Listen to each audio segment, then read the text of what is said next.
কোরআন বললে আমি রাজাকার হই কিভাবে এটা আমি জানতে চাই। এক কথা বলেন না কেন? কোরআন বললে কি মানবতা বিরোধী হয়? কোরআন বললে কি জঙ্গি হয়? ৯৬% মুসলমানের দেশে ফিজিক্স নিয়ে গবেষণা করলে অসুবিধা নেই, ম্যাথমেটিক্স নিয়ে গবেষণা করলে কোনো অসুবিধা হয় না। কিন্তু এই ৯৬% মুসলমানের দেশে কোরআন নিয়ে গবেষণা করলে, কোরআনের উপরে টিকে থাকতে গেলে যত বাধা, যত বিপত্তি একটার পর একটা আসে। কারণ দুনিয়ায় যারা জালিম এরা ভালো করে জানে দুনিয়ার ময়দানে কোরআন দিয়ে যদি সমাজ অন্তত প্রত্যেকটা জায়গায় সেট হয়ে যায়, আমরা যে মদের বার নিয়ে আসি, আমরা যে দুর্নীতি করি, আমরা যে চিটারি করি, এটা আমাদের একটাও ঠিক।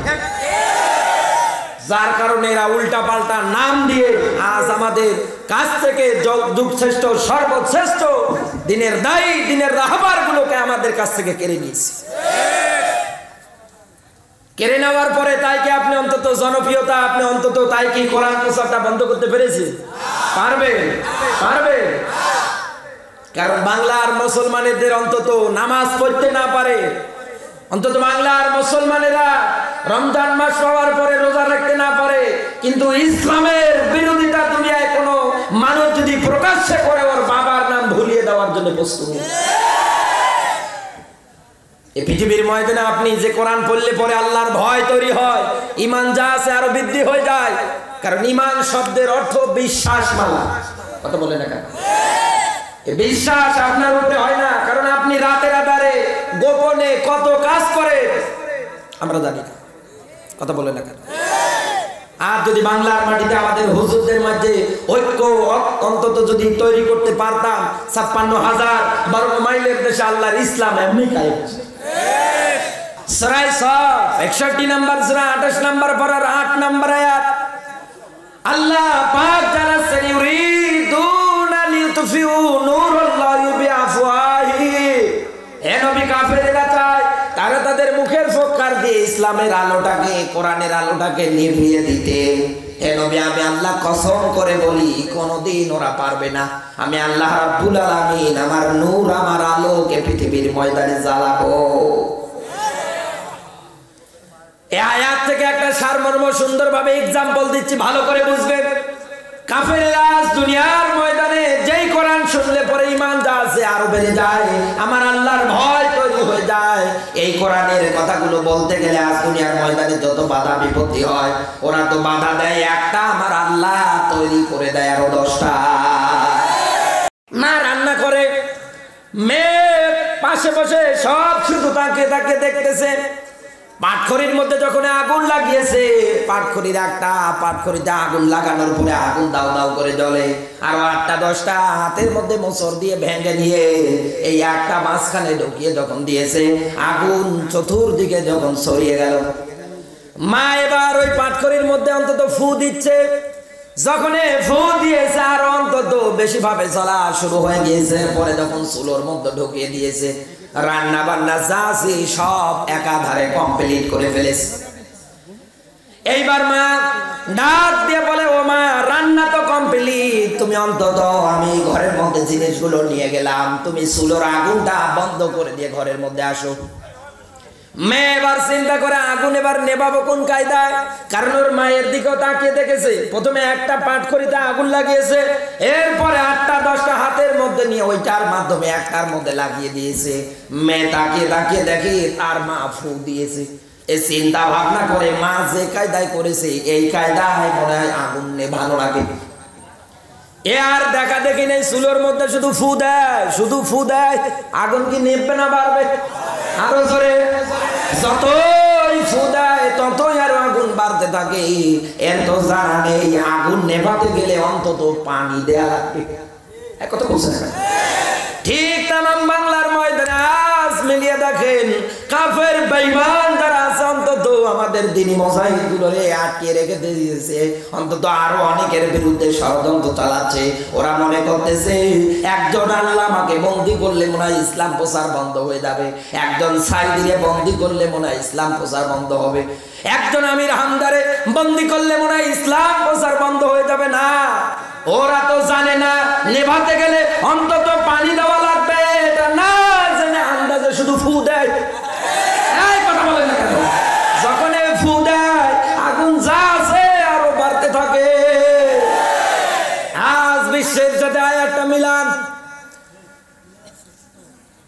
দুনিয়ার ময়দানের সাথে অন্তত 100 মিলে যায়। এই জন্য দুনিয়ার ময়দানে মুমিন ইমানদার যারা হবে, কোরআন শুনলে এদের ইমান যা আছে আল্লাহ আরো বাড়িয়ে দেবে। কথা বলে না কেন? বিশ্ব নবীর সাহাবী হযরত আবু বকরের জীবনের দিকে তাকান। এই মানুষটা যখন অন্তত সাধারণত একজন কাপড়ের ব্যবসায়ী ছিল, লোকটা কাপড়ের ব্যবসা করত। এই লোকটা রাস্তা দিয়ে যখন হেঁটে যায়, কাফের বেঈমান যারা আছে ডাক দিয়ে বলে, আবু বকর, ইসলাম গ্রহণ করার পর থেকে তুমি অন্তত ক্ষতির দিকে ধাবিত হচ্ছ। হযরত আবু বকর ডাক দিয়ে বললেন, আল্লাহর বান্দা, দুনিয়ার ময়দানে যারা ইসলাম মানে না, কোরআন মানে না, যারা মাইনাস করে দিয়ে জীবন চালায়, এরাই তো অন্তত ক্ষতির গ্রস্তের কাতারে দিন পার করতেছে। কারণ পৃথিবীর ময়দানে ইসলাম একটা শান্তির ধর্ম।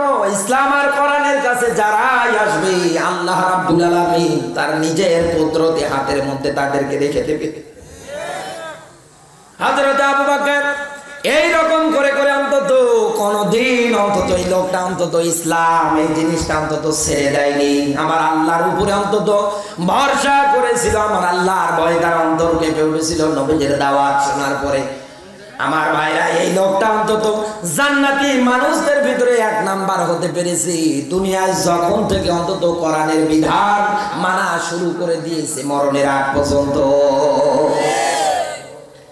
3 নাম্বার পয়েন্টে আয়াতের মধ্যে ওয়ালা রাব্বিহিম ইয়াতাওয়াক্কালুন, আল্লাহ পাক জানিয়েছে দুনিয়ার ময়দানে যারা মুমিন হবে, হে নবী আপনি দেখবেন এদের 3 নাম্বার বৈশিষ্ট্য, 3 নাম্বার যে পয়েন্টটা হবে, হে নবী এরা আমি আল্লাহ বাদ দিয়ে অন্য কারো উপরে কোনো সময় ভরসা করবে না।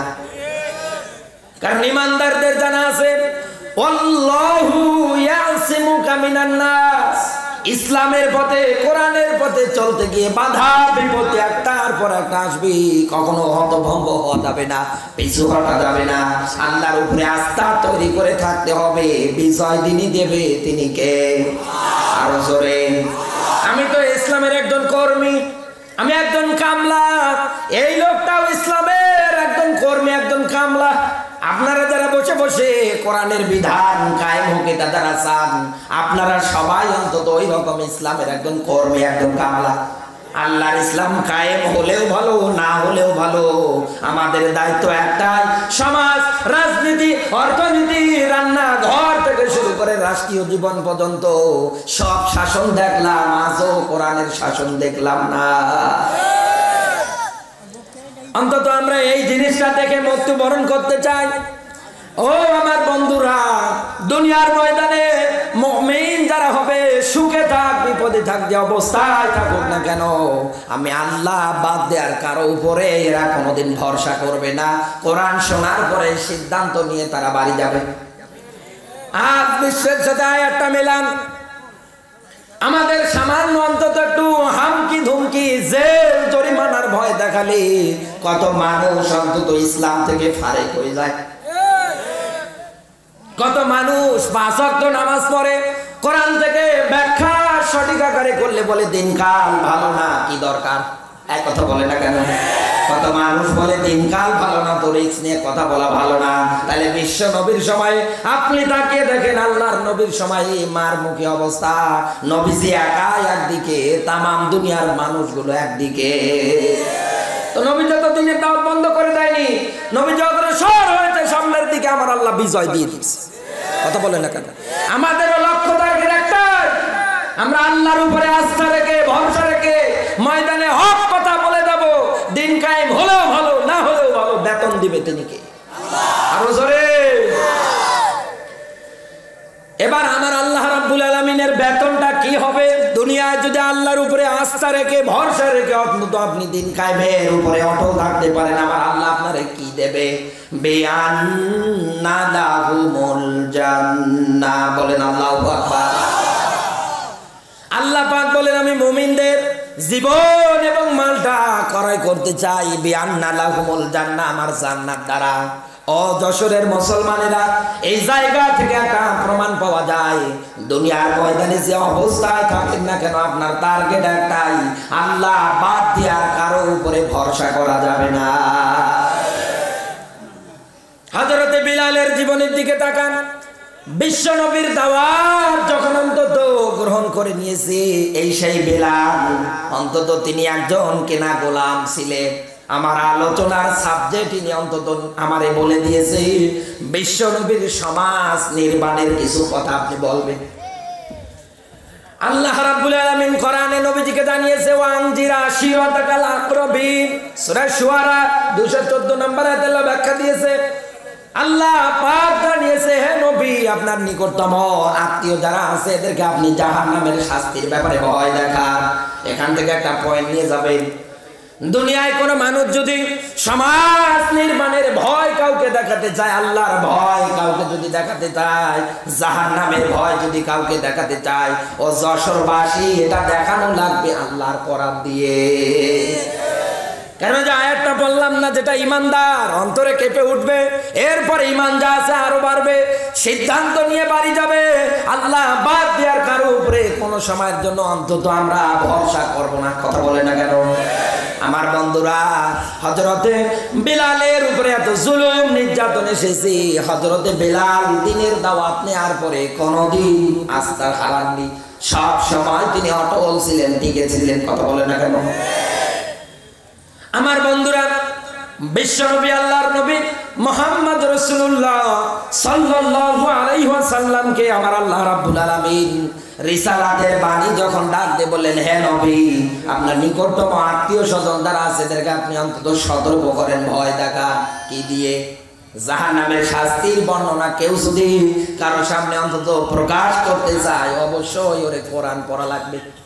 কারণ কোরআন জানিয়েছে, লা ইয়ামুতু ফিহা ওয়ালা ইয়াহইয়া, জাহান্নামের মধ্যে যাদের স্থান হবে, জাহান্নামের মধ্যে যাদের জায়গা হবে, এরা জাহান্নামের মধ্যে মরবেও না, বাঁচবেও না। মরা বাঁচার মধ্যবর্তী স্থানে রাখবে কে? আরো জোরে, জোর হলো না। আমার বন্ধুরা, বিশ্ব নবী আমার সমাজ নির্মাণে সুষ্ঠু সবলভাবে আল্লাহর নবী সমাজ নির্মাণটা করেছিলেন। এক নম্বরে রাসূলের যেটা ভয় ভীতি ছিল, কোরআন দিয়ে কার্যক্রম ছিল, সেটাই হচ্ছে আল্লাহর রাসূলের টার্গেট। প্রথম নম্বরে তাওহীদ প্রতিষ্ঠা করা।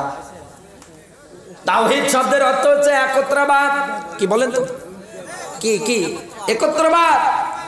এটা আবার কি? এক আল্লাহ বাদ দিয়ে অন্য কারো ইবাদত করা যাবে না। কথা বলেন না কেন? আমার আল্লাহ এক, অদ্বিতীয়, তার সঙ্গে কাউকে শরীক করা যাবে না। কারণ পৃথিবীর ময়দানে আপনি ইবাদত বندگی করতে গিয়ে কোন সময়ের জন্য যদি আল্লাহ দুইটা করে ফেলেন, আপনি শিরক করে ফেলেন। কথা বলেন না কেন? বিশ্ব নবীর সমাজ নির্মাণের প্রথম নাম্বার হাতিয়ার ছিল কোরআন দিয়ে, সেটা হচ্ছে একত্রবাদ প্রতিষ্ঠা করা। দুনিয়ার ময়দানে এক আল্লাহ বাদ দেওয়ার কারো গোলামি চলবে না, দাসত্ব করা যাবে না। আজ বিশ্বের ময়দানের দিকে তাকান, মসজিদে 5 ওয়াক্ত নামাজ পড়ে যখন অন্তত বের হয়, জুতো পাওয়া দেওয়ার পর পরে আর একত্ববাদে কোনো বিশ্বাস নেই, ও তখন স্লোগান দেয়, সব ক্ষমতার উৎস জনগণ। এক কথা বলে না, এই স্লোগানের দেশে নেই, আছে মানে আমরাই দেই। আল্লাহ পাক জানিয়েছে সব কিছুর ক্ষমতার বিষয় সর্বশক্তিমান যিনি, তিনি কে? আরো জোরে, আরো জোরে। প্রশাসনের একজন ভাই এসেছে, দোয়া করে আল্লাহ রাব্বুল আলামিনের নাম কি? এসআই মোহাম্মদ জাহিদ ভাই, উনি আমাদের মাঝে এসেছে, দোয়া করে আল্লাহ রাব্বুল আলামিন ওনাকে হযরত ওমরের মতো করে কবুল করুক, বলেন আমিন। সম্মান মর্যাদা আল্লাহ তামাম বাংলায় যা দিয়েছে আরো যেন বাড়িয়ে দেয়, বলেন আমিন। আপনাকে রাগ করলেন? এই যে যারা দাঁড়িয়ে আছেন, আপনারা আজরাইলকে দেখলেও বসবেন, আমি জানি। তারা খেতে খেতে রব্বাস, আজরাইল যদি আসে বলবে দরকার নেই, আগে একটা টান দিয়ে দিই। এই কথা বলে না। আমার বন্ধুরা, বিশ্ব নবী আমার সমাজ যখন নির্মাণ করতেছিলেন, আল্লাহর নবী যখন সমাজ ব্যবস্থাটা আল্লাহর নবী যখন হাতে নিলেন, কারণ আল্লাহর নবীর প্রত্যেকটা বিধান ছিল কোরআনের নিয়ম নীতি দিয়ে। কেন নবীজি কোরআন দিয়ে নিয়ম নীতিগুলো কায়েম করলেন? কোরআনে কারীম জানিয়েছে, ওয়া মাইয়াবতাগি গায়রাল ইসলামি দীনান ফালাই ইউকবালা মিনহু ওয়া হুয়া ফিল আখিরাতি মিনাল খাসিরিন। সূরা আলে ইমরানের 85 নম্বর আয়াত। আল্লাহ পাক জানিয়েছে ইসলাম বাদ দিয়ে, ইসলামের নিয়ম নীতি দিয়ে দুনিয়ার ময়দানে যা হবে কোনটাই আমার আল্লাহ কবুল করবে না। এই মানুষটাকে আল্লাহ রাব্বুল আলামিন কিয়ামতের কঠিন ময়দানে ক্ষতিগ্রস্তের কাতারে দাঁড় করাবে। দুনিয়ায় কোনো মানুষ যদি ইসলামটাকে মাইনাস করে দিয়ে, ইসলামের নিয়ম নীতিগুলোরে মাইনাস করে দিয়ে দুনিয়ায় কোনো মানুষ যদি ইবাদত বন্দেগী এগুলো করে, ওর ইবাদত কবুল হবে? আর ওসরে কখনো না। কারণ ইবাদত যদি করতে চান তাওহীদের একমাত্র বাণী যার, তার ইবাদত করা লাগবে। আমার আল্লাহ এক অদ্বিতীয়, আল্লাহর নবী এইটা সমাজে প্রতিষ্ঠিত করেছিলেন। আজ 56,000 বর্গ মাইলের দেশে আমরা যেটা দেখতে পাই, কত মানুষ এই দেশে স্লোগান দেয় সবকিছুর ক্ষমতার উৎস জনগণ, মানুষ না। এটা ভুল কথা। কারণ পৃথিবীর ময়দানে মানুষকে আল্লাহ বানিয়েছে একেবারে দুর্বল করে। এই আলেম বসে আছে, জিজ্ঞাসা করেন খলিকাল ইনসানা দাইফা। আল্লাহ শুধু দাইফ দেয়নি, একালিপ টান দিয়ে দিয়েছে কি, আমি আমার মানুষদেরকে দুনিয়ার ময়দানে মাখলুকাতদের বানিয়েছি একেবারে দুর্বল করে। তাহলে মানুষ যদি দুর্বল হয়, এদের ক্ষমতা সংক্রান্ত এই বলে না কেন দুর্বল? কেমন দুর্বল এবার মিলান। সূরা ফিলের তাফসীরটা একাধারে মিলে দেখবেন। আব্রাহা যখন কাবা ঘর ধ্বংস করার জন্য যখন হস্তি বাহিনীগুলো নিয়ে চলে আসলেন, আমার আল্লাহ রাব্বুল আলামিন আব্রাহাকে ধ্বংস করেছে মাত্র আবাবিল পাখি দিয়ে। এত ক্ষুদ্র ক্ষুদ্র, এত ছোট ছোট পাখি, এই আবাবিল পাখি।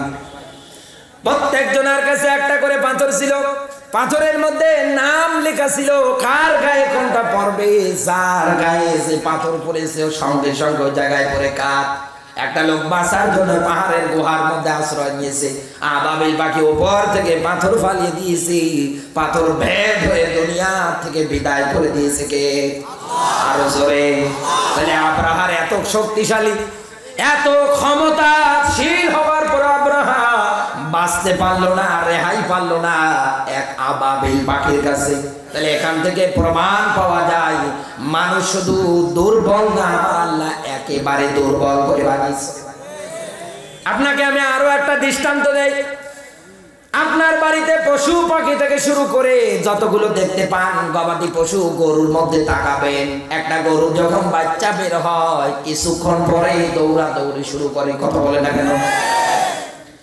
এরপরে মুরগির বাচ্চা ডিম থেকে যখন বের হয় কিছুক্ষণ পরে মারে দৌড়। আপনার বাবার ক্ষমতা নেই ধরার। এইরকম করে যা আছে একাধারে একটার পর একটা পর্যায় করবে, আপনি আলোচনা করবেন, কোনদিন শেষ করতে পারবেন না। আল্লাহ রাব্বুল আলামিন জানিয়েছে বান্দারে, অন্তত কোন মানুষ এই পৃথিবীর ময়দানে দুর্বল করে বানার পরে, মায়ের পেট থেকে দুনিয়া আসার পর পরে অন্তত সরাসরি হাঁটতে পারেনি।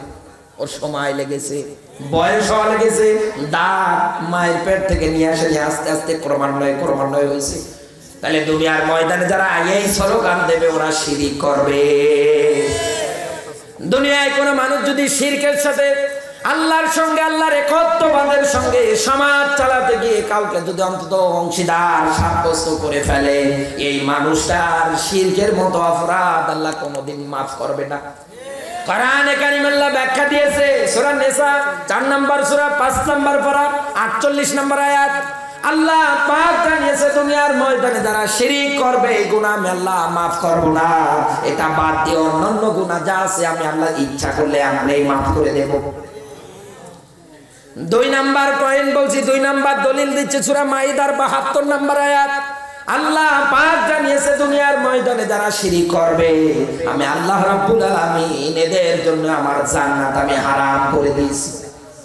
তাহলে আজ দুনিয়ায় সমাজ চালাতে গিয়ে, রাজনীতি করতে গিয়ে, অর্থনীতি করতে গিয়ে দুনিয়া যারা এই স্লোগান দেয়, আপনি হিসাব করে অঙ্ক চালিয়ে দেখবেন এরা সবাই কিন্তু আমার আল্লাহর সঙ্গে শিরক করে। আর এই গুনাহ আল্লাহ মাফ করবে? আরো জোরে। আপনি সমাজ বিনির্মাণ যদি করতে চান, আপনার টার্গেট একটাই হবে, ইবাদত হবে কার? আরো জোরে। সৃষ্টি যার, আইন চলবে কার? আরো জোরে। এইটা কায়েম করার জন্য পদক্ষেপ, আন্দোলন আপনার করা লাগবে। তাহলে না এই সমাজটা ভালো হবে, এই সমাজের মানুষগুলো পরিবর্তন হয়ে যাবে। কথা বলে না কেন? এখন এর জন্য আপনার যদি কোনো পদক্ষেপ না থাকে, কোনো দিন অন্তত একত্ববাদে খোদার ইবাদতে বাংলার মাটির কায়েম করা সম্ভব না। কারণ আজ বিশ্বের ময়দানে যেটা অন্তত আমরা দেখতে পাচ্ছি, বর্তমানে এই শীতের দিনে, ঠান্ডার দিনে আমরা দেখতে পাচ্ছি টঙ্গীর ইজতেমা। কথা বলে না, টঙ্গীর ইজতেমার মধ্যে লক্ষ লক্ষ মানুষ জমায়েত হয়েছে, একত্রিত হয়েছে। আমাদের মতো কিছু সাহেব লম্বা টুপি লম্বা দাঁড়িয়ে আছে, তারা আবার অন্তত বয়ানও দিচ্ছে এই জায়গার মধ্যে কেউ এসে যদি 1 রাকাত নামাজ পড়ে 49 কোটি নামাজ পড়ার সওয়াব নাকি পাওয়া যায়। এই নিয়ে আমার চাইতে বড় আলেম বসে আছে, জিজ্ঞাসা করেন তো এইরকম রাসূলের কোন হাদিস আছে নাকি? কেবলা যে কোন দিকে করে নিজের মন মতো কেবলা বানিয়ে কাবার চত্বর বানিয়েছে। এক কথা বলে না কেন? দিনে কত মানুষ মারা যাচ্ছে। আপনার এইরকম একত্রিত জমায়েত, হ্যাঁ রাসূলুল্লাহ জানিয়েছে আমার উম্মতেরা তোমরা পৃথিবীর ময়দানে জামাতবদ্ধ হয়ে যাবা, ঐক্য জিনিসটাকে আজকে ধরবা, ওয়াতাসিমু বিহাবলিল্লাহি জামিয়া, আমার রজ্জুটারে আঁকড়িয়ে ধরো। কথা বলে না কেন? এখন এই রজ্জু হওয়া লাগবে আল্লাহর কোরআন, আল্লাহর ইসলাম। এটা যদি বাদ দিয়ে করেন হবে?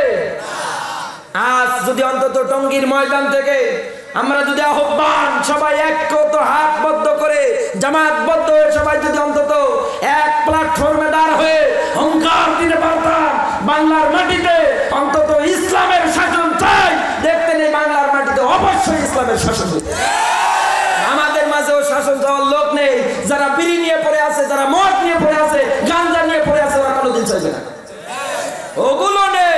আরে 1 রাকাত নামাজ পড়লে 49 কোটি রাকাতের সওয়াব এ ভণ্ড করে দিয়েছে। কত নিরপরাধ মানুষগুলো আজও কান্না করে, কেঁদে কেঁদে আমার আল্লাহর কাছে দোয়া করে, আল্লাহ তোমার পক্ষ থেকে একজন সাহায্যকারী পাঠাও, যিনি আসার পরে অন্তত আমাদেরকে এই জুলুম, এই অন্যায়, এই অবিচার, এই জায়গা থেকে আমাদের মুক্ত করে অন্তত এই জায়গা থেকে নিয়ে যাবে একজন সাহায্যকারী, একজন বন্ধু পাঠাও। কত আবাল বিদ্যা নারী পুরুষগুলো কান্না করতেছে। এইগুলো শোনার পরেও অন্তত যদি আপনি অস্বীকার করেন, আপনার এই জমাতবদ্ধ হতে কোনো লাভ নেই। একথা বলে না, কোনো লাভ আছে? কোনো লাভ নেই। কত মানুষগুলো অপরাধ না করেও আর সমাজের মধ্যে তারা তাদেরকে কালার করেছে এক প্রকার নাস্তিক আর রামবামের। উল্টা পাল্টা নাম দিয়ে অপপ্রচার চালিয়ে আজ পৃথিবীর ময়দানে এইরকম একটার পর একটা চলছে। আপনি যদি সুন্দর সুষ্ঠু সমাজ নির্মাণ করতে চান, আপনি আল্লাহর ইবাদতে লেগে যান। ইবাদতের ভিতরে নামাজ, রোজা, হজ, যাকাত। কথা বলে না, কোরআনে কারীম জানিয়েছেন পৃথিবীর ময়দানে কোন মানুষ যদি অন্তত আমার আল্লাহর ইবাদতটা নামাজের জন্য দাঁড়িয়ে যায়, ইন্নাস সালাতা তানহা আনিল ফাহশাই ওয়াল মুনকার, নিশ্চয় নামাজ মানুষদেরকে অন্যায় অশ্লীলতা থেকে ফিরিয়ে রাখবে। কথা বলে না কেন? আল্লাহর নবী মিশন হিসাবে সমাজের মানুষগুলোর মাঝে এইটাই আল্লাহর নবী উঠিয়ে দেওয়ার জন্য অন্তত একত্ববাদের ইবাদত আল্লাহর নবী চালু করে দিয়েছিলেন। 2 নম্বরে আল্লাহর নবীর ভূমিকা ছিলেন, কারণ আগেকার জামানা যেটা ছিল, আগেকার জামানার মধ্যে অত্যন্ত দাস প্রথা ছিল, দাস কেনা বিক্রি করা হতো, মানুষদের অত মূল্য ছিল না। যারা বড়লোক মানুষ ছিল তাদের অন্তত ভালো মর্যাদা ছিল, তারা দাস কেনা বিক্রি করতে পারত, এই দাস প্রথাতে থাকতো। আল্লাহর নবী মুহাম্মদ রাসূলুল্লাহ সাল্লাল্লাহু আলাইহি ওয়াসাল্লাম যখন কোরআনের বিধান একটার পর একটা আল্লাহর নবী সব জায়গায় সেট করতে লাগলেন, নবীজি আমার ডাক দিয়ে বললেন, অন্তত তোমরা কেউ দাস দাসীদের সাথে খারাপ আচরণ করবে না। তোমরা নিজের জন্য যা পছন্দ করো দাসদের জন্য তাই দেওয়া লাগবে, নিজের জন্য যা খাও অন্তত এইটা তাদের জন্য দেওয়া লাগবে। লান তানালুল বিররা হাত্তা তুনফিকু মিম্মা তুহিব্বুন। বলেন আল্লাহু আকবার। সূরা ইমরানের 92 নম্বর আয়াত। কোন মানুষ যদি দুনিয়ার ময়দানে দান সাদকাও করতে চায়, কারো জন্য কোনো কিছু যদি দিতে চায়, রাসূল জানিয়েছে আমার আল্লাহর ব্যাখ্যা হচ্ছে পৃথিবীর ময়দানে যেমন তেমন দিলে হবে না, নিজের জন্য যা পছন্দ করে ও অন্যের জন্য ওটাই করা লাগবে।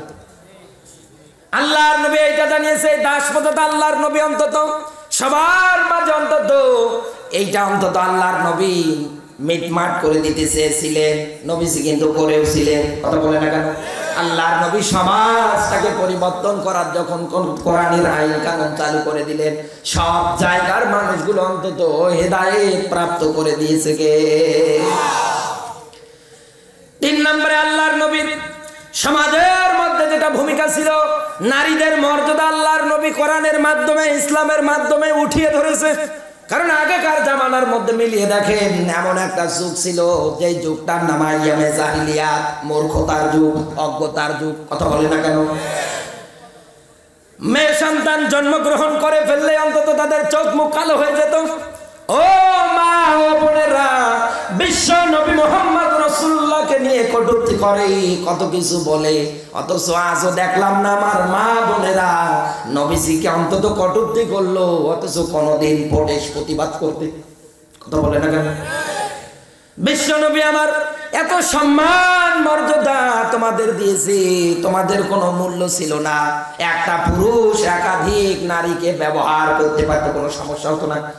মেয়ে সন্তান জন্মগ্রহণ করলে মুখ তাদের কালো হয়ে যেত।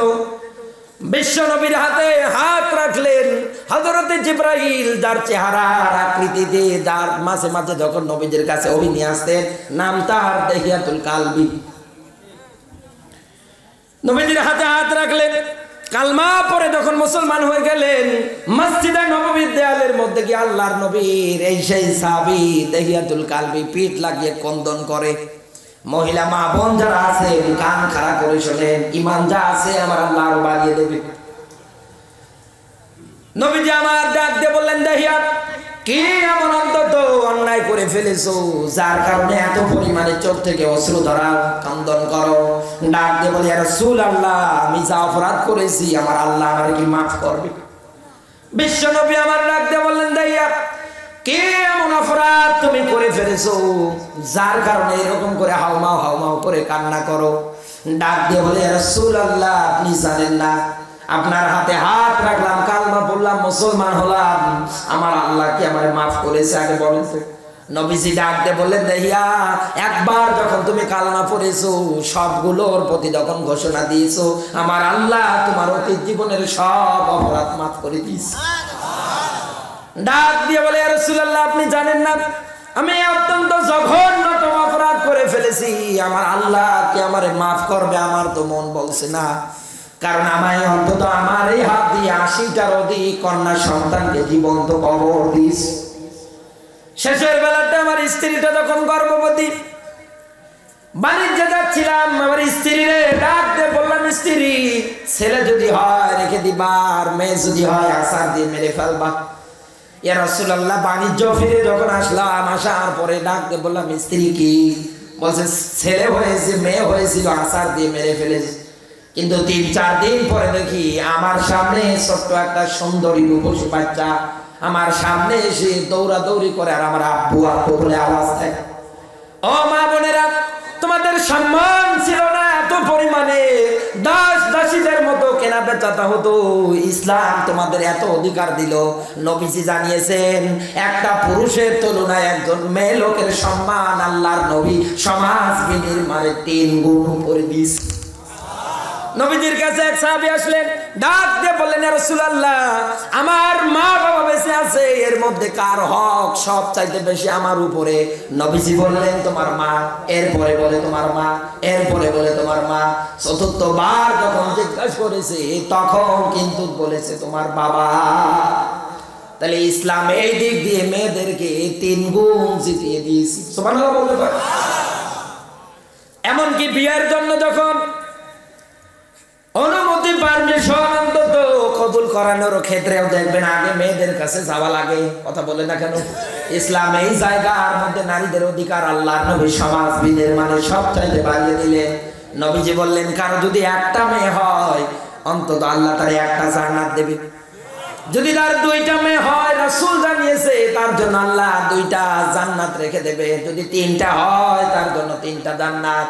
নবীজি আমার হাতের আঙ্গুল দিয়ে ইশারা করে দেখিয়ে দিলেন, অন্তত কারো যদি 3টা মেয়ে হওয়ার পরে যদি অন্তত ওই মেয়ে সন্তানগুলো পাওয়ার পরে 4টা কাজের যদি আঞ্জাম দিতে পারে, রাসূল জানিয়েছে এই মেয়ের বাবা আর আমি মুহাম্মদ রাসূলুল্লাহ সাল্লাল্লাহু আলাইহি ওয়াসাল্লাম একেবারে কাছাকাছি জান্নাতের মধ্যে অবস্থান করব।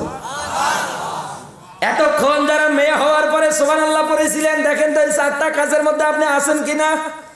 বিশ্বনবী আমার জানিয়েছে, কোন মানুষ যদি অন্তত মেয়ে সন্তান তার ঘরের মধ্যে পেয়ে যায়, ওর মতো সবচাইতে ভাগ্যবান মানুষ দুনিয়ার কেউ নেই। 1 নম্বরে রাসূল জানিয়েছে, জন্মগ্রহণ করার সঙ্গে সঙ্গে তার সুন্দর একটা নাম রেখে দেয়। কি? আরো জোরে বলেন তো। তাহলে আজ পৃথিবীর ময়দানের দিকে তাকিয়ে দেখেন, কত রাসূলের উম্মত বসে আছে, মেয়ের নাম এমন কায়দায় রেখেছে কটকটি, কত আজে বাজে নাম। কথা বলে না কেন? কেউ কেউ নাম রেখে দেয় মাহিয়া মাহি, বোঝার কায়দা নেই, অনেক ছেলের নামও মাহিয়া মাহি। এই কথা বলে না কেন? নাম হইল। আপনি ইসলামী মুভমেন্টের সুন্দর সুন্দর নাম, মা বাবা যারা বসে আছেন মেয়ে পাওয়ার পরে অন্তত এই নামটা রাখবেন আর আমার আল্লাহর শুকরিয়া আদায় করবেন। বর্তমানে বাংলাদেশে এখন হিরো আলম অন্তত এইরকম সংসদ নির্বাচন করার জন্য অন্তত কমিশন চাইছে। কথা বলে থাকেন। এরপরে মাহিয়া মাহি কাপাই নবাবগঞ্জে গিয়েছিলাম, দেখলাম পোস্টারের অভাব নেই। বাংলাদেশের যুবকরা এত পরিমাণে নিচে নেমে গিয়েছে বলার মতো না। পোস্টার মেরে দিয়েছে রাস্তার মোড়ে, দেখলাম এক যুবক কিস করছে। অনেকে তো হাসি, যুবক ভাই তুমি যে এই কাজটা করলে আমার আল্লাহর কাছে কি জবাব দেবে চিন্তা করো। এ চিন্তা আছো? ও কিস করছে যাই। ইসলাম মেয়েদেরকে অধিকার দিয়েছে সবচাইতে বেশি, কিন্তু সেই মেয়েরা আজ এমন এমন কার্যকলাপ করে, আজ পৃথিবীর ময়দানে পুরুষদের নিচে নামিয়ে দিয়ে পুরুষদের মনেই করে না যেটা আমার স্বামী। মনেই করে না, দামই দিতে চায় না। না অন্তত যশোরের মা বোনেরা এরকম না। এরকম সত্যি করে বলেন তো, কার বউটা এরকম? একটা হাত তোলেন তো, আমি দেখতে চাই। কেউ নেই, দেখেছেন হুজুর? কেউ নেই। তাহলে এলাকার মহিলা মা বোনেরা কি অনেক ভালো? দোয়া করে আল্লাহ আরো ভালো বানিয়ে দিক, বলেন আমিন। আফসোস, দুঃখের বিষয়, আর যদি বাংলার মাটিতে অন্তত ওই জায়গায় যে চেয়ার গুলো আছে, ওই চেয়ার গুলোর মধ্যে যদি একটা আলেমকে অন্তত আমরা জায়গা করে দিতে পারতাম। কারণ আল্লাহর স্পষ্ট ব্যাখ্যা, আমার ইমানদারেরা যখন রাষ্ট্র ক্ষমতায় বসে পড়বে, আমার ইমানদারেরা যখন রাষ্ট্র চালানোর জন্য অন্তত বসে পড়বে চেয়ার গুলোতে। সূরা হাজ্জের 41 নম্বরে আল্লাহ ব্যাখ্যা উঠিয়ে ধরেছে, তারা 1ম নম্বরে নামাজের বিধান সব জায়গায় কায়েম করে দেবে, 2 নম্বরে সমাজের মধ্যে যাকাতের বিধান কায়েম করে দেবে, 3 নম্বরে সৎ কাজের আদেশ চলবে, অসৎ কাজ যা আছে সব বন্ধ করে দেবে। কিন্তু দুঃখের বিষয়, এই যে হিরো আলম নির্বাচনে দাঁড়ানোর জন্য অ্যাডমিশন চাচ্ছে, এরপরে মাহিয়া মাহি এরা যখন নির্বাচনের অন্তত ভোটে এরা যখন জয়ী হয়ে যাবে, এরা তো রাস্তার মোড়ে মোড়ে আরো গান বাজনা করে করে যুবকদের চরিত্র নষ্ট করে ফেলে।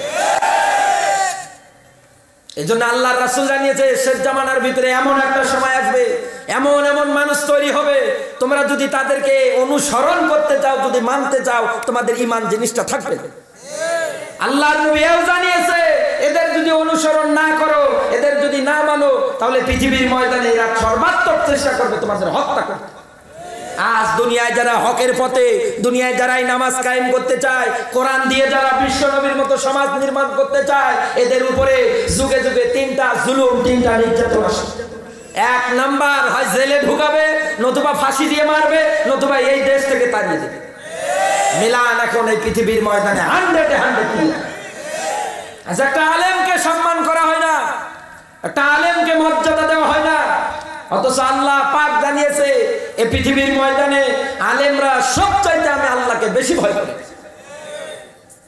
আচ্ছা, আলেমদের মর্যাদা নেই, আলেমদের কোমরে পায়ে দড়ি লাগিয়ে হুড় করে টানা হয়, আর গায়ক গায়িকা নাহিয়া মাহিনা কি জানো, এদেরকে আজ পৃথিবীর ময়দানে আমরা সম্মান রাষ্ট্রে বসিয়েছি। আল্লাহর কাছে দোয়া করি, আল্লাহর পারজি এই জালিমদের কবরে হেদায়েত থেকে দাও, নতুবা দুনিয়া থেকে বিদায় করে দাও। নূহ নবী দোয়া করেছিল, আল্লাহ একটা কাফেরের আন্ডা বাচ্চারও বাঁচিয়ে রাখো না। দোয়া কবুল করেছে কে? আরো জোরে বলেন তো। কারণ নূহ নবী 950 বছর দিনের দাওয়াত দিয়েছে, মাজলুম নিজের স্ত্রীটা পর্যন্ত তার বিরুদ্ধে, সন্তানাদিগুলো তার বিরুদ্ধে, বলতো পাগল, ওর মাথা ঠিক নেই। মারতে মারতে রক্তাক্ত করতো, ময়লার স্তূপে ফেলিয়ে রেখে আসতো, ওই জায়গা থেকে উঠে আবার দিনের দাওয়াত দেওয়া শুরু করতে। এত জুলুম, এত নির্যাতন করেছে, এমনি বদদুয়া দেয়নি। আল্লাহ রাব্বুল আলামিনের কাছে যখন বদদুয়া দিয়েছে, আল্লাহ একটা কাফেরের আন্ডা বাচ্চাকে বাঁচিয়ে রেখো না, আমার আল্লাহ কারেন্ট বরাবর কবুল করেছে। আজও দুনিয়ার ময়দানের সাথে অন্তত দুনিয়ায় যারা এই রকম করে করে অন্তত দুনিয়ায় যারা সমাজটারে নষ্ট করে দিতে চায়, যোগ্য মানুষ যারা আছে এদের যারা মূল্যায়ন করতে চায় না, দুনিয়ায় যারা গায়ক গায়িকা আছে এদেরকে দুনিয়ায় যারা অন্তত সম্মান মর্যাদা দিচ্ছে, দুনিয়ার ময়দানটা অন্তত এমন একটা দিন আসবে এই পৃথিবীর ময়দানে ওদের জন্য গজব আপনার উপরে আসবে। কথা বলে না কেন? এই জন্য আমাদের দরকার, আমাদের টার্গেট, আমাদের সবাইকে ঐক্যটা অর্জন করতে হবে। সুন্দর সমাজ বিনির্মাণ যদি করতে চান, একটাই টার্গেট, সবাইকে এক প্ল্যাটফর্মে দাঁড়ানো লাগবে। দিন কায়েমের জন্য আন্দোলন করার জন্য সবার মন মানসিকতা এক করে। আজ মুসলমানদের অবস্থা হয়ে গেছে এইরকম। মুফতি আমির হামজা ভাই একটা উদাহরণ দিতেন এইভাবে, একটা ইহুদি, একটা খ্রিস্টান আর একটা মুসলমান, তিনজনের রাস্তা দিয়ে হেঁটে যায়। যশোরের এই সাসরা মোড়ে সাইডের মনে করেন এক জমির মধ্যে আখ লাগিয়েছে, কুশাই চেনেন তো? আখ চেনেন? মুসলমান বলছে, ভাই এই যে আখ কতদিন খাই না, এক দৌড়ে গিয়ে ভাঙ্গে আর খায়, ও খেয়েই যাচ্ছে। ইহুদি খ্রিস্টান ওর দিকে তাকায়, ও খায়, খেয়েছে তো খেয়েছে, আর হাতের মধ্যে করে নিয়ে রাস্তা দিয়ে হুড় করে যাচ্ছে।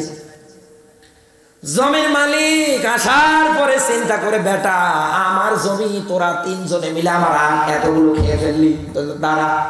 আবার চিন্তা করে, এরা তিনজন আর আমি একা, অন্তত এদের সাথে যদি লড়তে চাই অন্তত একা হবে না, এখানে হিকমত টেকনিক অবলম্বন করা লাগবে। ডাক দিয়ে বলে, আয় মুসলমান দাঁড়া, তুই আমার জাতি ভাই, তুই আমার দিনী ভাই। বলে, হ্যাঁ আমি মুসলমান। বলছে, এরা দুইজন। বলছে, এক খ্রিস্টান আর ইহুদি। ডাক দিয়ে বলে, বেটা এই তো পেয়েছি। বলে, বেটা তুই ইহুদি, সেই কত দূরের লোক, তুই আমার আখ ভাঙিস মানে আমার জাতি ভাই আখ খেতেই পারে, অসুবিধা নেই। মুসলমান বলছে, তাই তো দেন মা, আচ্ছা মারা মেরে সোজা করে রেখে দিস। এইবার বাকি আছে খ্রিস্টান। ডাক দিয়ে বলে, বেটা মুসলমান আমার দিনী ভাই, মুসলমান আমার জাত ভাই, এনায় আমার আখ খেতেই পারে, তুই কেন আমার আখ ভাঙলি? তুই তো অনেক দূরের মানুষ, কোথায় আমেরিকা। আচ্ছা মারা মেরে এরও সোজা করে রেখে দিয়েছে। মুসলমান এবার মুসকে মুসকে হাসে আর ডাক দিয়ে বলে, বেটা এইবার তুই একা। আচ্ছা মারা মারার আগে ডাক দিয়ে বলে, বেটা তুই কি রাসূলের হাদিস পড়িসনি, কারো জিনিস না বলে খাওয়া এটা চুরির সমান। ডাক দিয়ে বলে, বেটা এবার তুই একা। আচ্ছা মারা মেরে এরও সোজা করে রেখে দিয়েছে। এখন আপনার বিবেকের কাছে আমি প্রশ্ন রাখতে চাই, জমিওয়ালা খোলাকে যদি ইহুদি বলেন, খ্রিস্টান বলেন, মুসলমান বলেন, তিনজনে যদি অন্তত ঐক্যতা অর্জন করে, অন্তত যদি অহংকার ছাড়তে পারতো যে চুরি করি আর যাই করি বেটাই দিকে আয়, জমিলা কলার বাবার ক্ষমতা ছিল না সামনে আগানো, কারণ ওর জানা ছিল আমি একা, রাজা তিনজন ধরলে পরে আমার হাড়ুডি কিচ্ছু রাখবে না। এখান থেকে শিক্ষা নিয়ে বাড়িদার মুসলমান, আজ বাংলার ময়দানে এইরকম ঐক্যতা গঠন করে যদি আমরা সামনের দিকে অগ্রসর হতে পারতাম, বিদ্যা বয়সে আল্লামা সাইদির মতো মানুষটারে কেউ আটকে রাখতে পারতো না। বলতেছিলাম নারীদের অধিকার সমাজ বিনির্মাণে বিশ্ব নবী কিভাবে দিলেন। দেহিয়াতুল কালবি ডাক দিয়ে বলে, স্ত্রী এটাকে বলে তোমার আমার সন্তান, নাম রেখে দিয়েছি জামিলা, এত পরিমাণে সুন্দর। চিন্তা ভাবনা করে এতগুলো সন্তান আমি দুনিয়ার থেকে বিদায় করলাম, এরে বাঁচিয়ে রাখবো, দরকার নেই, এরে বাঁচানো যাবে না। স্ত্রীর কাছে যে ডাক দিয়ে বলে, স্ত্রী একটু সাজিয়ে দাও তো, বেড়াতে নিয়ে যাবো। স্ত্রী কথা শোনার পরে চিন্তা ভাবনা করছে, মনে হয় আমার স্বামীটা মেনে নিয়েছে, এই জন্য সাজিয়ে গুজু করে দিয়েছি। চোখের পানিগুলো ফেলিয়ে কান্না করে আর ডাক দিয়ে বলে, ইয়া রাসূলুল্লাহ আমার মন বলছে যখন সাজিয়ে দিয়েছে, পূর্ণিমার চাঁদ আমার ঘরের মধ্যে উদয় হয়েছে, এত সুন্দর চেহারা। কোলে করে নিয়ে মরুভূমিতে গেলাম, গর্ত খনন যখন শুরু করলাম, ধুলোবালিগুলো এসে আমার দাড়ির মধ্যে যখন লাগতেছিল আমি বারবার ঝাড়ছিলাম, আমার এই ছোট্ট বাচ্চাটা এসে বারবার হাত দিয়ে ফালিয়ে দেয়। ডাক দিয়ে বলে, বাবা কি দরকার এত কষ্ট করা, তুমি কোন কারণে এত কষ্ট করো? ডাক দিয়ে বলে, রাসূলুল্লাহ তো জানে না আমি ওকে মেরে ফেলবো। এবার সব কিছু যখন কমপ্লিট, আমি যখন ওর হাত পা বেঁধে গর্তের মধ্যে ফালিয়ে দিলাম, বড় একটা পাথর যখন উঠালাম ওরে মেরে ফেলার জন্য, ইয়া রাসূলুল্লাহ পাথরের নিচ থেকে আমারে ডাক দিয়ে বলে, আব্বু রে আমারে মেরো না, আমারে তুমি মেরো না, সমাজের মধ্যে ভিক্ষা করে খাবো, কোনোদিন তোমারে বাবা বলে পরিচয় দেব না। ইয়া রাসূলুল্লাহ আমার মনের মধ্যে এতটুকু দয়া মায়া আসলো না, আমি বিশাল একটা পাথর উঠিয়ে তার দিকে নিক্ষেপ করে দিলাম, ফেঙ্গে দিয়ে রক্তগুলো বের হয়ে আসলো। আমার ছোট্ট বাচ্চাটা আওয়াজ দিয়ে বললেন, আব্বু আব্বু। ইয়া রাসূলুল্লাহ এখন ওই ডাকটা আমার কানের মধ্যে বাজছে।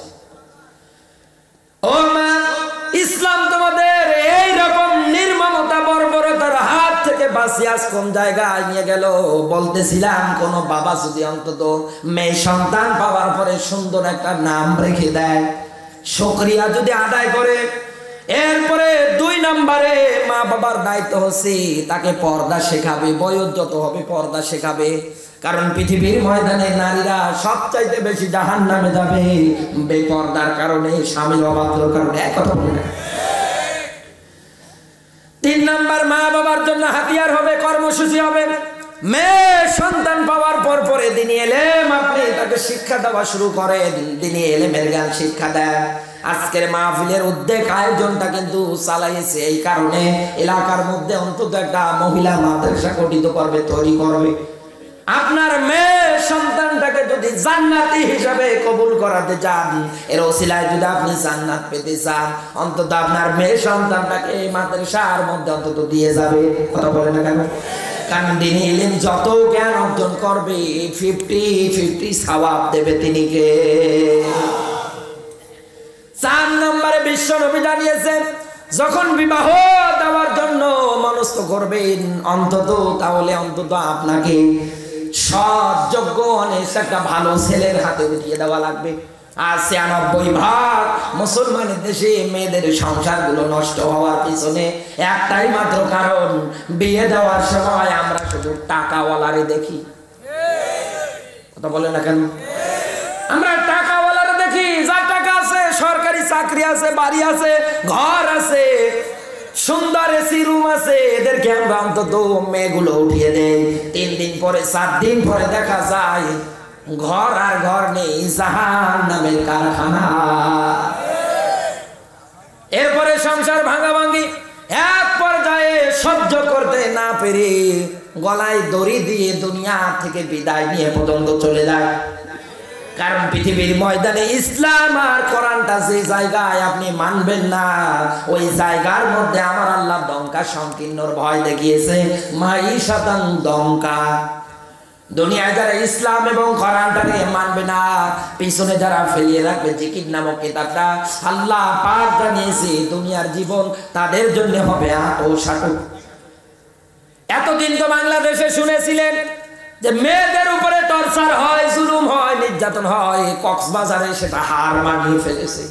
কথা বলি না কেন? নাম তার আরজে গোলাম কিবরিয়া। বিয়ে করার পরে অন্তত বউ নিয়ে ভালোই আনন্দে ছিল, খুব ভালোভাবে দিন কাটতেছিল। কিছুদিন পরে গন্ডগোল শুরু হয়ে গিয়েছে। এতদিন শুনেছিলাম অন্তত মেয়েরা নির্যাতিত হয়, এখন অধিকাংশ পুরুষরা তাদের বউয়ের হাতে মায়ের খায়।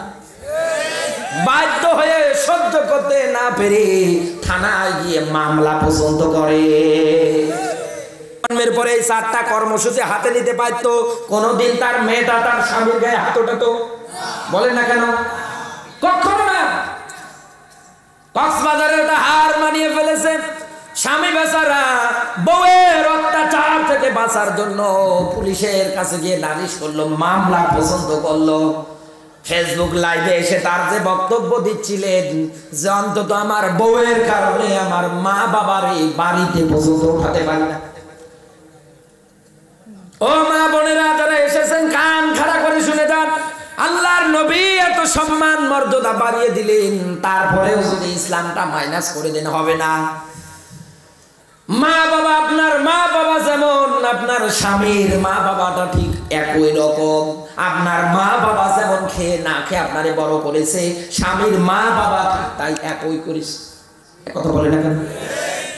আপনারে শুধু তুলোর মধ্যে মানুষ করে যারে রোদে ফালিয়ে দিয়েছিল না, একটা সন্তান মানুষ করতে গিয়ে মা বাবার কত যে কষ্ট হয় দুনিয়ার মা বাবা ছাড়া কেউ জানে না। ও যশোরের মুসলমানেরা, এই পৃথিবীর ময়দানে ওই রকম দাজ্জাল মার্কা বউকে কখনো বিবাহ করা যাবে না। এই জন্য রাসূল জানিয়েছে, যদি বিবাহ বন্ধনে আবদ্ধ হতে চাও 4টা জিনিস দেখে বিবাহ করবা। 1 নম্বরে দেখবা বংশ পরিচয়, 2 নম্বরে রাসূল জানিয়েছে সম্পদাদি টাকা পয়সা, 3 নম্বরে সৌন্দর্য দিক দেখবা, 4 নম্বরে রাসূল জানিয়েছে মেয়েটার ভিতরে তাকাবা আমার আল্লাহর ভয় আছে কিনা। কোন মেয়ের ভিতরে যদি আল্লাহর ভয় শুধু পাওয়া যায় তাও বিবাহ করা যায়। কত বলে না?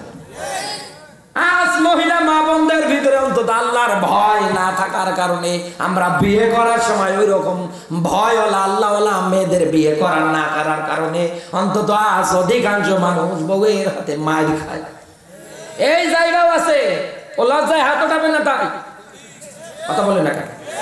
বউয়ের হাতে মার খায় তো তারা যারা বিয়ে করার সময় মহরানা মাইনাস যৌতুকের টাকা গনে নিয়ে এসেছে। আপনি ঠিক বললেও ঠিক, না বললেও ঠিক। কারণ ইসলাম যে জায়গায় থাকবে না অশান্তি তৈরি করবে কে? আরো জোরে, জোর হলো না? আমার কথা কি রাগ করলে, মন খারাপ করলে? রাসূলুল্লাহর কর্মসূচি ছিল মেয়েদের অধিকার মর্যাদা আল্লাহর নবী সমাজ নির্মাণে সবচাইতে বেশি বাড়িয়ে দিয়েছে। আজ বাংলার মাটিতে ইহুদি খ্রিস্টানদের হাতিয়ার আজ আমাদের মহিলা মা বোনগুলো, অবলা সরলা মা বোনগুলো। এরা আজকে অন্তত দেখা যায় একটা মোবাইলও যদি কিনতে চান রে ভাই, কোন পুরুষ মানুষের পিকচার ছবি পাওয়া যায় না, ফটো পাওয়া যায় না, দাঁত কেলিয়ে আছে একটা মেয়ে মানুষ। একটা সাবানও যদি কিনতে চান তাও মহিলা। জিজ্ঞাসা করবেন কেন? এদের কেন? বলছে হুজুর এদের দিলে টাকা পয়সা আরো প্রচার ভালো হয়। কথা বলে না কেন? অথচ ইসলামে কেউ বুকে হাত দিয়ে বলতে পারবে না আলেম যারা আছে মেয়েদের নেতৃত্ব মানা জায়েজ আছে। কারণ মেয়েদের নেতৃত্ব এই জন্যে বাংলাদেশের অন্তত যত জায়গা আছে 2টা জায়গা দেখবেন মেয়েদের নেতৃত্ব চলে না। 1 নম্বরে কোথায়? মসজিদে। 2 নম্বরে ফায়ার সার্ভিস। কারণ মহিলারা শুধু আগুন জ্বালাতে পারে, নেভানোর ক্ষমতা না। আগুন জ্বালিয়ে দিয়ে এদিকে আলু পোড়া খাচ্ছে আর এদিকে ঘর বাড়ি সব জ্বলে যাচ্ছে। আগুন লাগিয়ে দিয়েছে সব জায়গায়, সমাজ পুড়ে শেষ, রাষ্ট্র পুড়ে শেষ। কথা বলে না কেন? সব জায়গায় আগুন দাও দাও করে জ্বলে, কোন জায়গায় অন্তত আর শান্তি। তাহলে আল্লাহর রাসূলের এই কর্মসূচি আমাদেরও গ্রহণ করা লাগবে। মহিলা মা বোনদেরকে অন্তত আহ্বান করতেছি, কোন ইহুদি খ্রিস্টানদের 5টা গোলামদের অন্তত কখনো তাদের মানা যাবে না। এরকম প্রলোভন দেখালেও মানা যাবে না। কিসের পরিমণি, কিসের এদিকে আপনি নায়ক নায়িকার পেয়েছেন না, আপনার মডেল হবে বিশ্বনবী মুহাম্মদুর রাসূলুল্লাহর স্ত্রী খাদিজাতুল কুবরা, যাকে আমার আল্লাহ নিজে সালাম জানিয়েছে। আপনার মডেল হবে নবীজির মেয়ে ফাতেমাতুজ জোহরা, জান্নাতের সর্দারিনী হবে।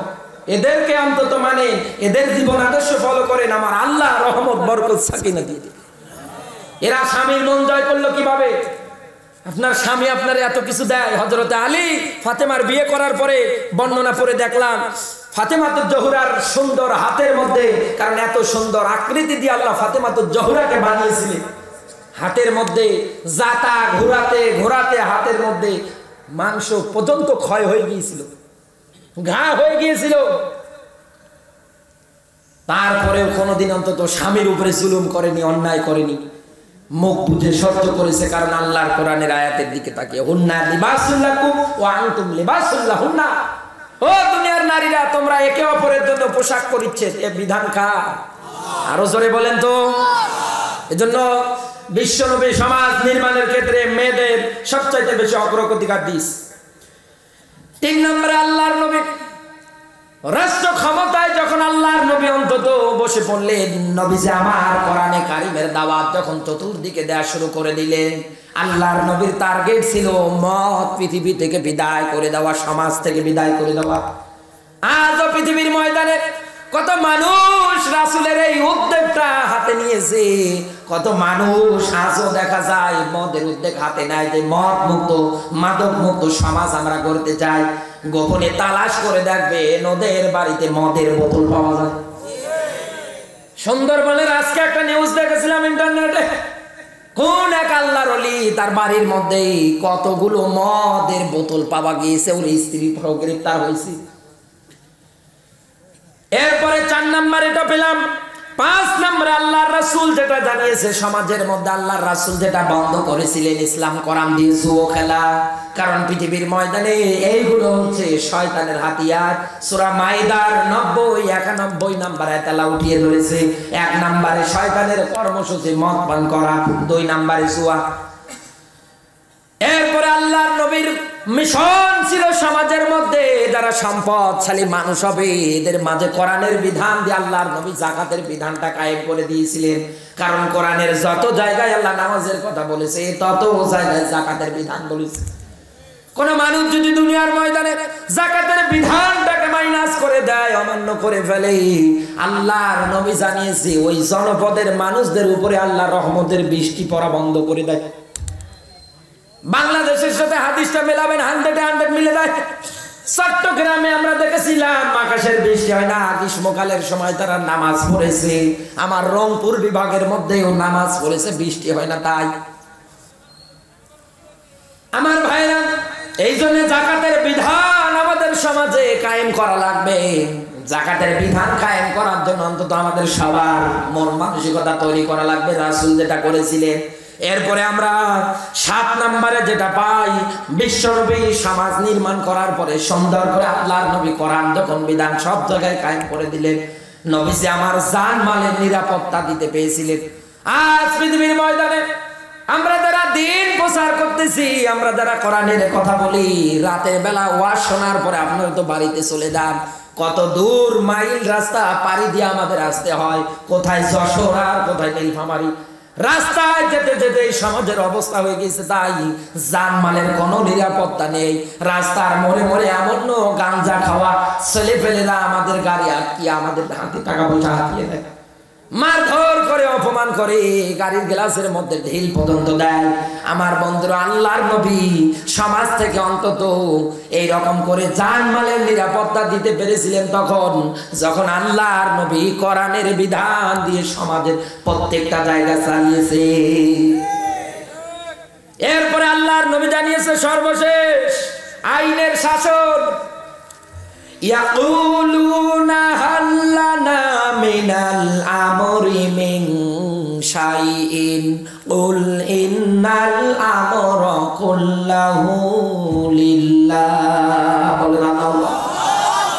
হে নবী, আইন বানানোর ক্ষমতা দুনিয়ার কারো হাতে আমি আল্লাহ দেইনি, এটা আমি আমার নিজের হাতে নিলাম। কারণ আমি আল্লাহ ভালো করে জানি দুনিয়ার ময়দানে কাউকে যদি আইন বানানোর ক্ষমতা দেই তাহলে ওই নিজের সাথে নাই দলীয় সাথে দেখে দেখে আইন তৈরি করবে। আমার আল্লাহ আইনের নীতিমালাগুলো কোরআনে কারিমের মধ্যে ধারাবাহিকতায় একটার পর একটা আমার আল্লাহ কিন্তু উঠিয়ে ধরেছে। কথা বলে দেখেন, কোন মানুষ যদি চুরি করে, সূরা মাইদার মধ্যে আল্লাহ ব্যাখ্যা দিয়েছে সাক্ষ্য প্রমাণের ভিত্তিতেও যদি ধরা পড়ে যায় ওর হাত কাটা লাগবে। এটা কোরআনের আইন। কথা বলে দেখেন। আর যদি বাংলার ময়দানে কোরআনের আইনটা থাকতো তাহলে এই সমাজের মধ্যে কত মানুষের হাত চলে যেত, টেরি পেত না। কারণ এই দেশে কত মানুষ আজ অভাবে চুরি করে না, যা চুরি করে সব স্বভাবে। অভাবে চুরি করা লোক খুব কম আছে, কিন্তু যারা এসি রুমের ভিতরে বসে লক্ষ লক্ষ টাকা মানুষের হাতিয়ে নেয় এরা কি অভাবে চুরি করে? স্বভাবে, ও স্বভাবে এটা। আজ এই দেশে অবস্থা হয়ে গেছে তাই যোগ্য একটা ছেলে চাকরির জন্য যখন অ্যাপ্লাই করে আবেদন করে কত জায়গায় দুর্নীতি বাজারে বসে আছে, তারা টাকা লক্ষ লক্ষ টাকা মানুষের হাতিয়ে নেয়, আর যোগ্য একটা ছেলে চাকরি পর্যন্ত হয়। জিজ্ঞাসা করবেন কেন? বলে যে আগে মানু খেয়েছে তাই। যা বলি সব একটা কথা। সমাজের আইন কোরআনে কারিমের বিধান দিয়ে যদি চলতো তাহলে এই সমাজের মধ্যে কোনো সিটার বাটপার এরকম করতে পারত না। আর এই কর্মের ফল তো আমাদের। এবার যদি বলবেন যে হুজুর কেন আমাদের সমাজের মধ্যে আমরা এত চিল্লাপাল্লা করি কোরআন আর হাদিস দিয়ে, কেন পরিবর্তন হয় না? ওই যে বললাম না একটা আয়াত, কাফেরদেরকে আপনি হে নবী সতর্ক করে আর না করেন, এরা কোনোদিন অন্তত ঈমান আনবে না। আমাদের কর্মের ফল কেন?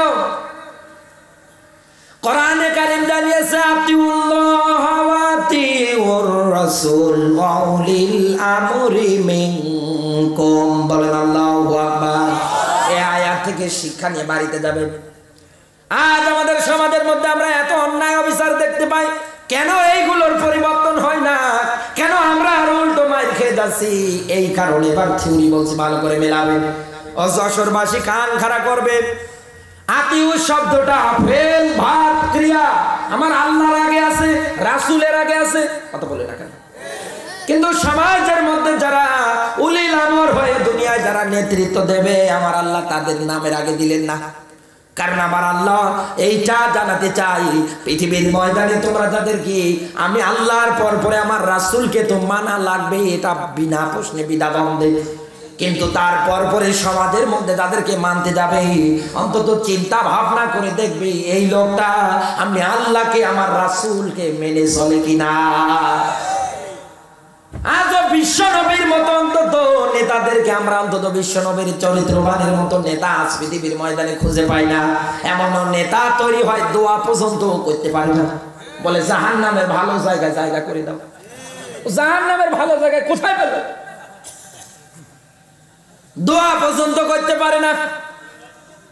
এটা তো আমাদেরই কর্মের ফল। কারণ এই জায়গার মধ্যে কত মানুষ বসে আছে, নির্বাচন যখন শুরু হয়ে যায় কত মানুষ এই জায়গার মধ্যে বসে আছে, রাতের বেলা গোপন ভাবে টাকা পয়সা নেয়। এগুলো যশোরে আছে। আমার ভাইরা, একটা মাত্র আয়াত পড়েছিলাম, পৃথিবীর ময়দানে হে নবী মুমিন যারা হবে এদের ভিতরে আপনি বৈশিষ্ট্যগুলো দেখতে পারবেন। এক নম্বরে কোরআন তেলাওয়াত হলে এদের অন্তরের মধ্যে অন্তত কম্পন সৃষ্টি হয়ে যাবে, এরা অন্তত ভয় পেয়ে যাবে। এটা ভয় র্যাবের হবে না, পুলিশের হবে না, বিডিআরের হবে না, ভয় হবে কার? আরো জোরে। কারণ আমার আল্লাহকে দুনিয়ায় যারা ভয় করবে এদের সম্মান মর্যাদা দেবে তিনি কে? দুই নম্বরে বিশ্ব নবীকে আল্লাহ জানিয়েছে, হ্যাঁ নবী দুনিয়ার ময়দানে ঈমানদার যারা হবে, কোরআন শুনলে ওদের ঈমান যা আছে, বিশ্বাস যা আছে আমি আল্লাহর প্রতি আরো দ্বিগুণ বেড়ে যাবে। তিন নম্বরে বাড়ি যাওয়ার আগ মুহূর্ত পর্যন্ত সিদ্ধান্ত নিয়ে বাড়ি যাবে, ওয়ালা রাব্বিহিম ইয়াতাওয়াক্কালুন, আল্লাহ বাদ দিয়ে আর কারো উপরে ভরসা সে করবে না। ফাঁসির দড়িটাও যদি গলার সামনে এসে যায়, জেলেও যদি পড়ে থাকে, তারপরে অন্তত ভরসা হবে কার উপরে? আরো জোরে। আজ পৃথিবীর ময়দানে আল্লাহর উপর ভরসা আজ মুসলমানদের কত মানুষ আস্থা হারিয়ে ফেলছে। এই জন্য বাংলাদেশের একটা জেলা আছে, শুনলে অবাক হয়ে যাবেন যশোরবাসী, বাংলাদেশের 64টা জেলার মধ্যে কুড়িগ্রাম একটা জেলা, রংপুর বিভাগের মধ্যে এটা পড়েছে। এই কুড়িগ্রাম জেলার মধ্যে দেখবেন 2 দিন আগেই দেখলাম কতজন লোক ইসলাম ধর্ম থেকে বের হয়ে তারা খ্রিস্টান ধর্ম গ্রহণ করতেছে। আজকের নিউজে দেখলাম মসজিদের ইমাম সহকারে 5 জন লোক ইসলাম ধর্ম থেকে বের হয়ে তারা অন্তত খ্রিস্টান ধর্ম গ্রহণ করলো। এর সঙ্গে সঙ্গে আরো একটা খুশির সংবাদ, বর্তমানে বাংলাদেশে অন্যতম একজন আলেমে দ্বীন শ্রদ্ধাভাজন বড় ভাই মাওলানা গোলাম রব্বানী যুক্তিবাদী গাইবান্ধা ঝিনাইদহ শৈলকুপাতে এদের 2 ঘন্টা কোরআন থেকে তাফসীর করেছে। আজকের কথা বলছি, ভাইয়ের হাতে হাত রেখে একজন বিধর্মী কালমা পড়ে মুসলমান হয়েছে।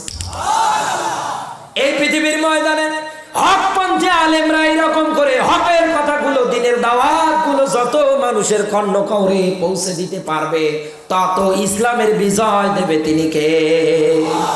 কোরআনের ময়দান থেকে যশোরবাসীকে নিয়ে দোয়া করি, এ পর্যন্ত রব্বানী ভাইয়ের হাতে 2 জন কালমা পড়ে মুসলমান হয়েছে।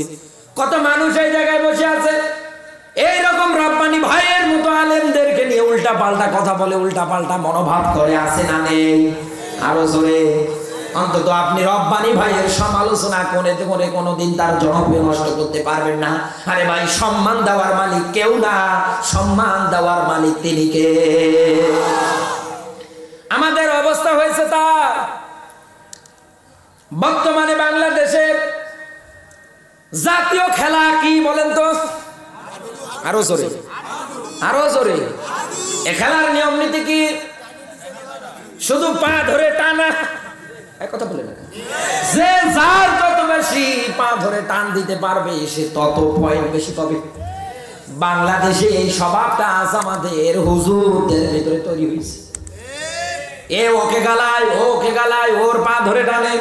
আমার মাহফিলে মানুষ খুঁজে পাই না, আর এদের মাহফিলে এত মিডিয়া, এত মানুষ আসে কোন কায়দায়? ও কি জানে ওর পা ধরে দেয় টান। সম্মান দেওয়ার মালিক কেউ না, সম্মান দেওয়ার মালিক কে? আমার ভাইরা, এই পৃথিবীর ময়দানে ইসলাম থেকে কোন মানুষ যদি বের হয়ে চলে যায়, ফারেক হয়ে চলে যায়, এর জন্য দায়ী হয়ে যাব আমরা। কারণ আজও আমরা মুসলমান দাবি করি, আজান হয় হিন্দু ও বিড়ি টানে, মুসলমান ও বিড়ি টানে। কথা বলে না কেন? যশোরে তো বিড়ির ফ্যাক্টরি আছে। কথা বলে কি বলছে? আমার ভাইরা, এই জন্য কোরআনের ময়দান থেকে অন্তত দিনের দাওয়াতগুলো অন্তত কুরিকুলাম মানুষের কাছে পৌঁছে দিতে চাই। আল্লাহ রাব্বুল আলামিন যেন ওদেরকে সঠিক ইসলাম বুঝে মেনে জীবনটা যেন চালানোর তৌফিক দান করে, বলেন আমিন।